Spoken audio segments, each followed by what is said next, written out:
For answers about the state's handling of this pandemic, we want to welcome in Governor Gretchen Whitmer. We are going to talk schools, business closures, and masks. Okay, first, Governor, after listening to your press conference yesterday, I got to admit, I came away feeling a little pessimistic. It feels like we're slipping a little. We're headed in the wrong direction here. What is your assessment of how Michigan's doing right now in the middle of July?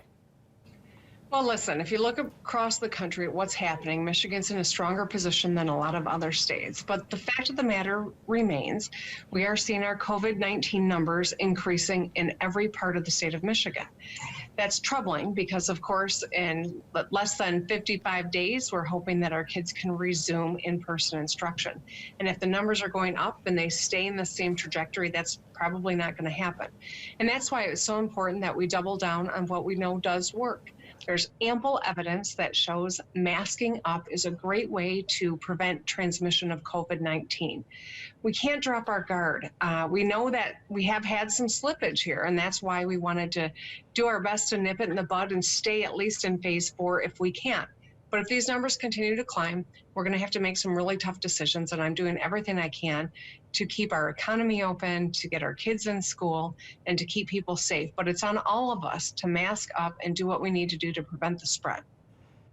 As you mentioned, Governor, every parent and student watching tonight wants us to focus on schools. We can't predict where cases will be in a month, but we want to try and get a better idea of the threshold that you'll be using in making those decisions. So if tomorrow was the first day of school, would you allow students in the classroom? So currently we are in phase 4 in the Grand Rapids area, as well as 5 other regions of our state. There are 2 regions of our state that are in phase 5. That's a better place to be, and that's what we all aspire to. But the fact of the matter is, in all 8 regions, we see spread happening. We're thus far able to do a lot of testing. We're doing about 21,000 tests a day, which is a vast improvement. We see our positivity numbers going up, which is concerning. But at this juncture, we're still in phase 4. What the council did was advise me about how we can re-engage schools in a safe way.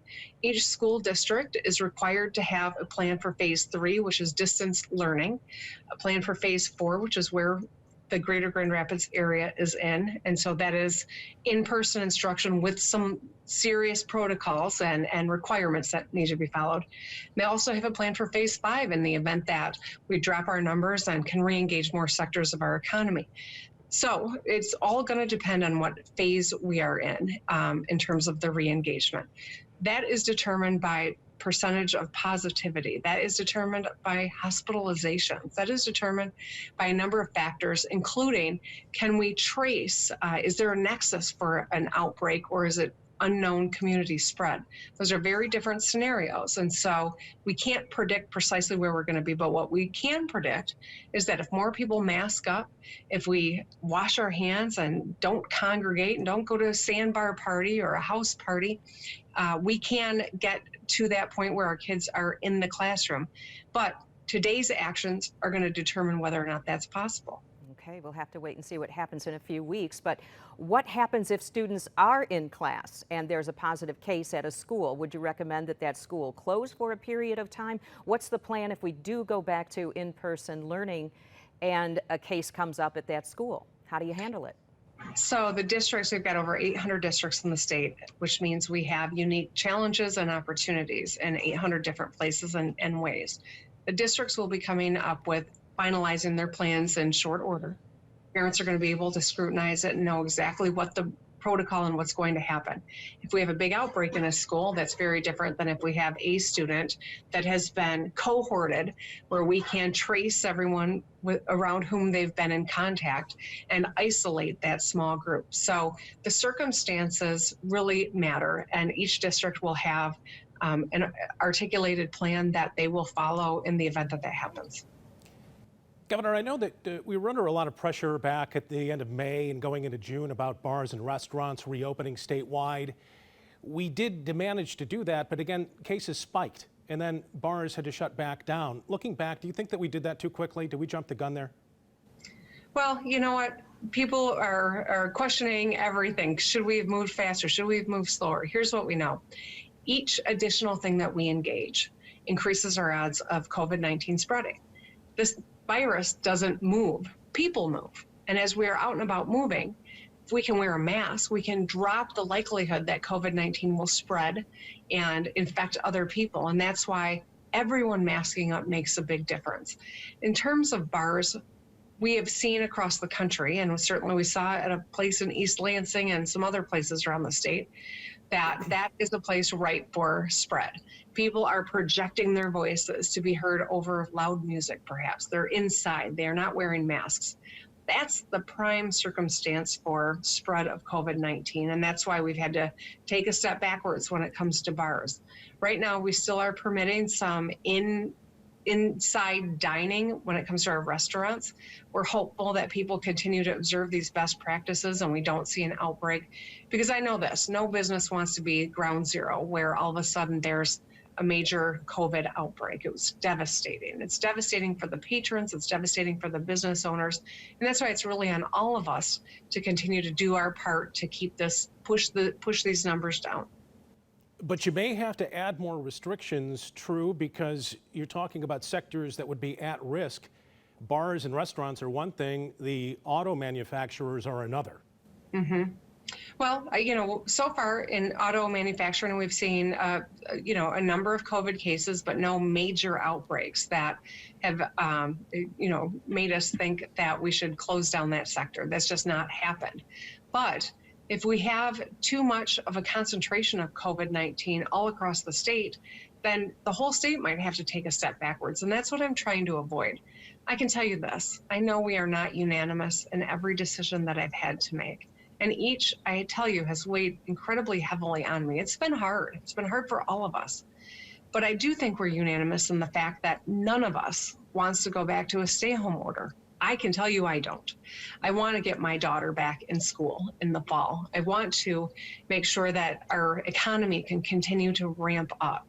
And yet, the thing that I can't control is the individual behavior of everyone in our state. I can tell you this mask mandate is the law of our state. I'm asking everyone to please do their part so that we don't have to take those steps backward. Governor, there are many residents in Michigan on that note talking about masks that are downright angry about wearing these masks. There was a deadly incident in Eaton County where someone confronted a man for not wearing a mask. What can be done to make people comply with this mask mandate? Well, I think the biggest thing that we can do is to embrace this as a culture, take the politics out of it. I was grateful to see President Trump donning a mask. I acknowledge that Dick Cheney has been wearing a mask, so has Mike Pence, Mitt Romney. I think the more people that we can recognize in terms of people on both sides of the aisle showing the leadership that we need right now as a country, it's really important. We did a mask campaign kickoff yesterday with the coaches from Michigan State and University of Michigan to show we got to take the rivalry and the conversation of the politics out of this. The opponent, we're all on the same team, and the opponent is a virus. And the virus doesn't care what colors you usually wear. It just can move and infect all of us. And that's why if everyone does their part by wearing a mask, we'll get through this. We've just got to adopt the new mindset that no shirt, no shoes, no mask, no service. This is a part of how we've got to operate, and wearing a simple face covering can save your life, it can save others, and it can keep our economy moving forward and get our kids back in class. So it's a simple act that every one of us, just about every single one of us, is capable of doing. And if you don't want to wear a mask, stay home.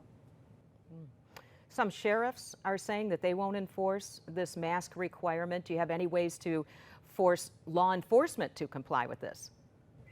Well, I know everyone kind of wants to go to those stories, and I guess what I'm going to focus on is that the vast majority of people want to get this right.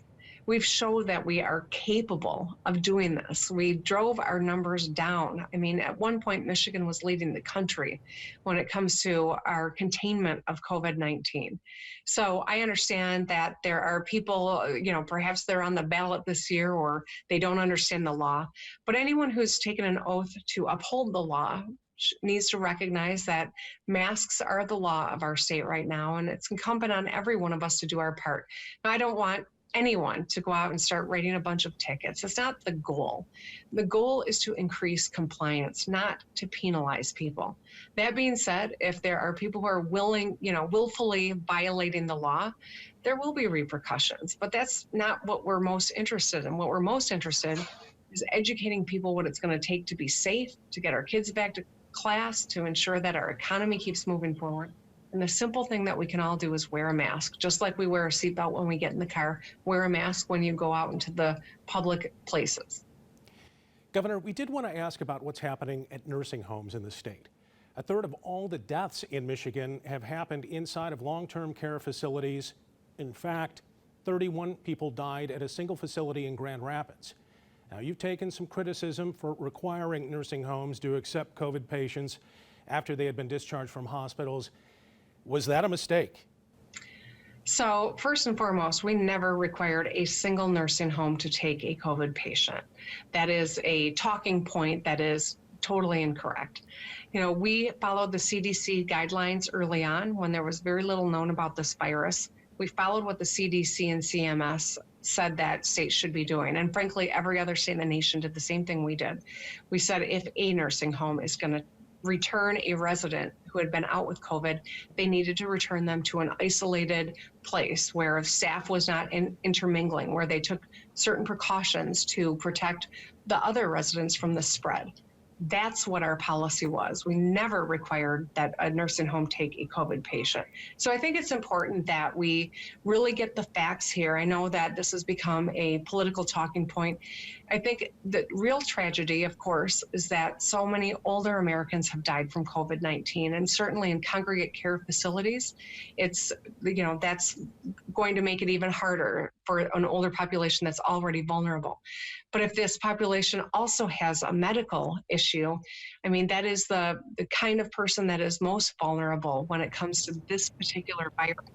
We've learned this as a nation, as every state across America has had a very similar experience with COVID-19. It's sad. We're continuing to work and to do best practices as we learn more about this virus as a country, and Michigan will continue to do everything we can to protect our residents in nursing homes. And Governor, the GOP, they say that you're not being transparent on this. Is that the political football that you're referring to, or do you feel you've been transparent on that issue? We have been transparent, but their talking points are that nursing homes had to take people, and that's just not the case. It never was. We've got ample, orders to point to, and in all of the hearings that the legislature has had, they haven't found one person, they've acknowledged it, not one, who said they were required to take a patient. So I think it's important that the public has accurate information. That's how we protect ourselves. That's how we make decisions going forward. And the fact of the matter is, when it comes to nursing homes, this is a uniquely vulnerable population, and that's why we've taken such aggressive actions to keep them safe. Governor Gretchen Whitmer, thank you so much for joining us tonight as we continue to learn how to navigate this through the state. We appreciate your time. Thank you. Stay safe.